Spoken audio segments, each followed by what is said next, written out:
সবাই ভিডিওটা শেয়ার করে দিবেন। আসসালামু আলাইকুম গাইস। তো আপনারা দেখতেছেন ইজতেমার কাম হয়ে আছে। তো পুরা কাম স্টার্ট হয়েছে, কাম পুরো আগাইছে। তো যারা যারা কাম করতেছেন ইজতেমায়, তো সবাই এসে কাম করেন।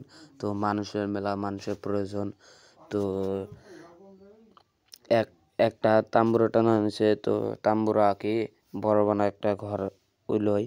তো সবাই যদি কাম করবার চান তো ইজতেমায় এসে কাম করেন। তো পুরা কাম করতেছে। তো এই ইজতেমাটা হইতেছে মুরিয়ালিঘাট গরিপুর থেকে মিডিলে পরে, মানে গরিপুর থেকে জাতিগলা আলমগঞ্জ রেলের মিডিলে পরে, ফের আলমগঞ্জ থেকে রাস্তিগলা মিডিলে পরে। তো লোকেশনটা দেখাইতেছি। তো দেখেন, কাম যদি করবার চান তো জলদি আসেন। কামের মেলা মানুষের প্রয়োজন। তো মেলা মানুষ কাম করতেছে।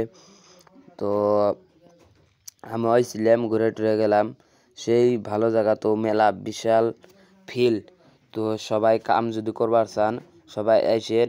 আর আমি ওই লোকেশনটা দেখাইতেছি, সবাই দেখতে থাকেন লোকেশনটা। ওইটা গরিপুর থেকে আসার রাস্তা। তো গরিপুর থেকে এসে হেঁটে এই রাস্তাতে যায়। আর এটা হলো আলমগঞ্জের রাস্তা। এই যে রাস্তাতে ঢোকে তো ইজতেমা বাড়ি। তো এই যে এটা আলমগঞ্জ থেকে আসার রাস্তা, আর এটা গরিপুর থেকে আসার রাস্তা। তো একবার ডাইরেক্ট মিডিলে পরে। তো ইজতেমা আইসা পুরাপুরি কাম করেন। আর হ্যাঁ, সব সুবিধা আছে। তো কাম করবেন, খানা হেনতে এনে দিব। তো সবাই কাম করার আসবেন। আর হাতে করে আরো মানুষ টানুষ নিয়ে আসবেন। তো সবাই ভালো থাকবেন, সুখে থাকবেন। আল্লাহ হাফেজ। আর একটা কথা কি, সবাই ভিডিওটা শেয়ার করে